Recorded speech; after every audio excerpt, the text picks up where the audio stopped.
Hello. Today I'm going to talk about one of the most unique English varieties we have today, that is the Indian English. So let's start with the history. In the early 17th century, Indian English started when the British merchants arrived in India, introducing the language on trade and administration.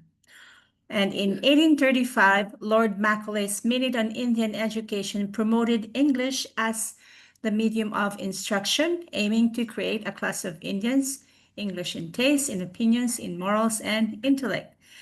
And during the post-independence, um, the English was retained as an associate official language alongside with Hindi, reflecting its enduring role in the government and in the education and commerce. So let's see, where is India located in the Kachuvian model? So we have three circles here: the inner, the outer, and the expanding circle.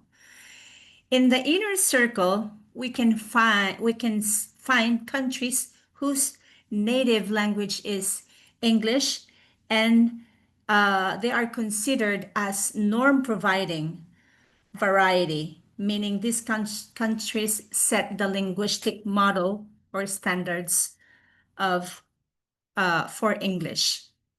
Okay, and India is located inside this outer circle, which means that English is not their native language, but serves an important second language, often due to the ties like British colonization. And where can we find Indian English in Mayer's model?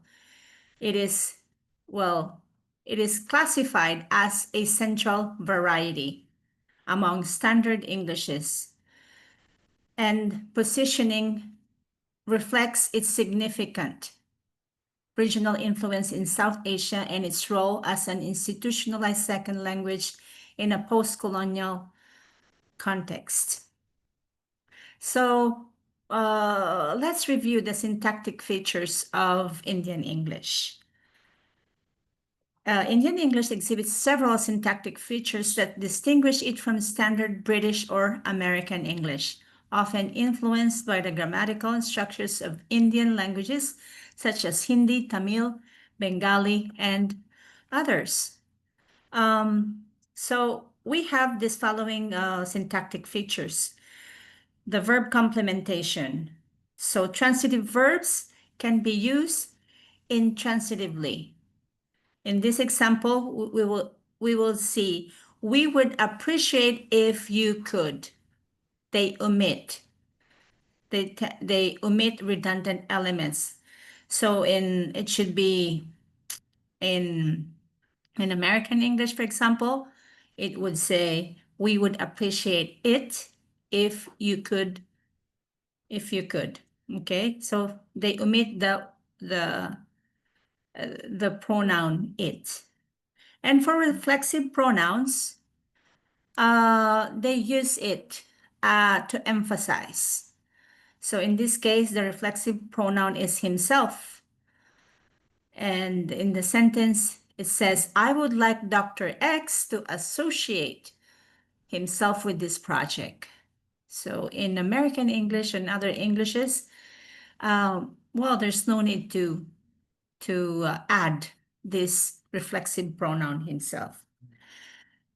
Okay, next. So in Indian English, they're often used in variant tags like isn't it or no. It's very common. So they would say, you are coming, isn't it? So, and it is a reflection of patterns in many Indian languages.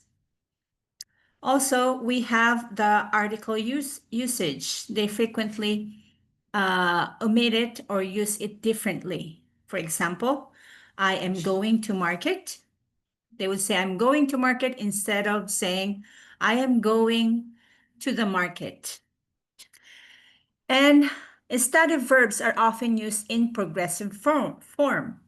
In this case, the stative verb have, they use it in the progressive form. So they say, Indian English would say, I am having a car, instead instead of saying I have a car. Okay. So, and also they would say, I am knowing this when they want to refer, I know this. And auxiliary verbs may be omitted in questions. In this example, it says, you are going, instead of, are you going? Mhm. They rely on intonation for meaning. So you would know that they're asking a question because of the intonation. So they would say, you are going. Okay. So yeah, that is also influenced in many uh, in many Indian languages. It is influenced by many Indian languages. Okay. So let's move on to the morphology. Morphological characteristics of Indian language. Studies of Indian English are less extensive but reveal significant influence from substrate languages. And we have the tense and aspect system. So here they use the past perfect for simple past. Instead of using simple past, they use the past perfect. So an example is, I have gone to the store yesterday. Instead of saying, I went to the store yesterday, reflecting uh, the tense aspect systems of Indo-Aryan and Dravidian languages. Also, this is very unique also in Indian English, the use of unique compound words. Examples are, they would say cousin brother, cousin sister when they want to refer to their cousins. So they add the brother and sister to the word cousin. So this enriches really the English English variety we have, like the in this case the Indian language. How about the Indian, I'm sorry, the verb forms. In Indian English, often regularize irregular verbs.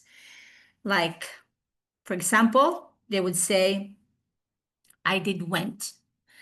And also they plural forms may be simplified. So in this case, they would, instead of saying children, they would say childs. And in other certain nouns, they may not take plural markers where expected. Okay, let's talk about the lexicon. Indian English includes many loanwords and innovations from Indian languages, particularly in administrative, judicial, and um, cultural context. So there are very unique words, very distinctive from in India, like the word prepone, do the needful, Widdish, and kiddie party. Yeah, prepone. So they use prepone when they refer to the opposite of postpone. When they want to advance something, so they say prepone. And also they would say do the needful when they refer to take the necessary instructions. Okay, so we have here the retroflex consonants in phonology. The T in table pronounced with a light slight curl in the language. For example, okay, T in table. Okay, I will try to pronounce this. They would say table, table, table, table. You said table. Okay. And the lack of aspiration in stops. So pin is pronounced as pin, and bin is pronounced as bin. They also have this syllable time rhythm. Unlike the stress time rhythm of English, British English, okay, in Indian English, they have this syllable time rhythm, meaning instead of using stress, they pronounce the syllables, giving them the same weight. They like pronounce the syllables. I mean, yeah, they give prominence to the pronunciation of each syllables. And also the substitution of th sounds with t. So instead of saying think, they say think. Instead of saying that, they will say that. Okay, like a D sound. And also, there's the absence of the voice of alveolar fricative Z, and it's often replaced with a G, G, G. So they will pronounce zero as zero, zero, zero. Okay, I hope that helps. And we have the code mixing and English. So this is really, interesting. So when they have the conversation, Indians, when they have their conversation, they try to change from English to Hindi, for example, or English or to other Indian language they uh, they use, they speak. And now let's go to the borrowed English words. There are many borrowed English words from India. Examples are catamaran, from the word katumaran, shampoo in shampoo, cash from kazoo, jungle from jangal, bungalow from bungalow, and we have this word puka, which means authentic or genuine. And as I've mentioned before, we have the prepone, authentic, Indian words. Prepone, do the needful. Rowdy cheater, which means bad person or criminal. And they will use kindly adjust when they want to say, excuse me, for example. Well, I think this is all for today, and I hope you enjoyed watching this presentation. Thank you so much.